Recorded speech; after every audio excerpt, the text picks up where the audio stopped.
I've been working through Red Hat's documentation on virtualization and learning some new stuff.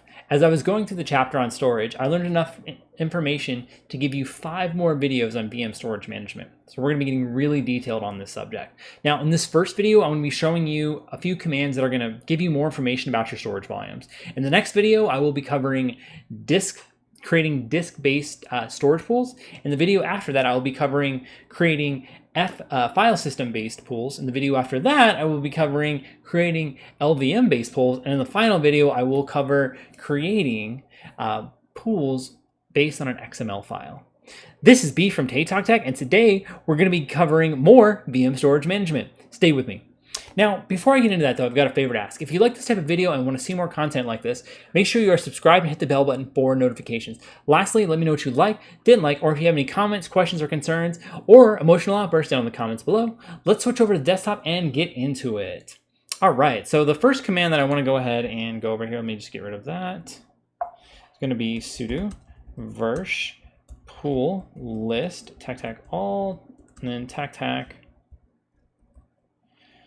details. And essentially what we're doing here is we're getting the pool list output, and we're asking for all of the pools, and then we're asking for details on those pools. Now those details are going to include the total capacity, the allocated capacity, as well as the available capacity. So pretty helpful. And the next command that we're going to use is we're going to do versh, and we're going to do pool tac list tac help. And the cool thing about versh is that at its core, it is a console for interacting with your VMs through the libvirt daemon.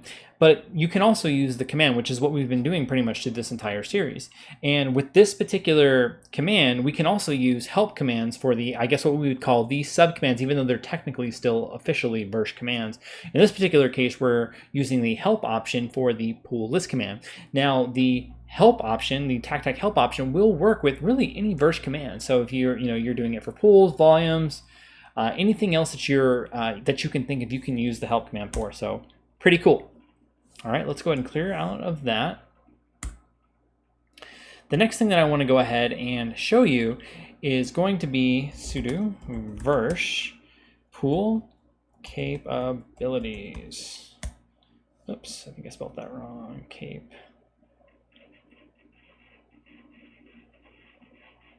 Sudo versh pool capabilities. Forgot the I. Cool. And what this is going to do is it's going to print an XML document that's going to show the pool capabilities of your host machine. And the reason you're going to need to know this command is because not every host is going to support every type of storage pool. So you want to make sure that before you create a storage pool that your host is actually going to support it. Now let me go ahead and actually show you how you can parse through this output, because it is quite a bit of output, and that's going to be with this command, and I'm just going to paste it in there because I don't feel like typing it. It's going to be versh, same command, versh pool capabilities, but then we're going to grep through that output, and we're going to ask it to say, hey, for directory-based or dir type pools, look for supported yes. And with the where dir is, you can actually interchange that with fs for file system, disk for disk, or logical for LVM, and it'll show you that if you get an output back that your system does support it. If you don't get any output back, then your system doesn't support it. So pretty helpful. All right, cool. And there's 2 other things that I wanted to go ahead and just share here. That I'm really going to need to go actually show you the commands for. And the first thing is we're talking about starting a pool with the versh pool start command. This is only needed for persistent storage, and persistent storage is going to be anything that's created with the versh pool define as command. If you create it with the versh pool create as command, that's going to create what's called transient storage or non-persistent storage. And what that means is that when you shut off your system, that storage is going to be gone. That's why it's called transient.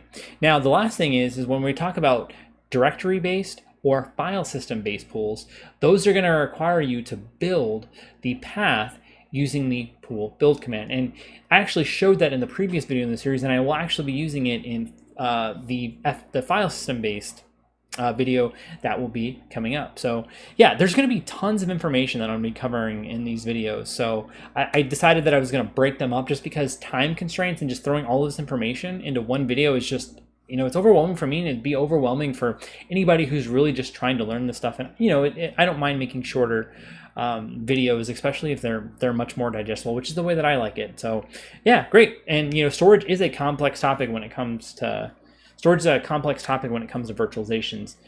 Typically, I just stick to you know, directory-based storage pools, but I do understand the need for the other types. You know, so make sure you check out the other videos in my Linux virtualization series, or this other video if you've caught up on that series. And lastly, thank you so much for watching my video, and have the greatest of days.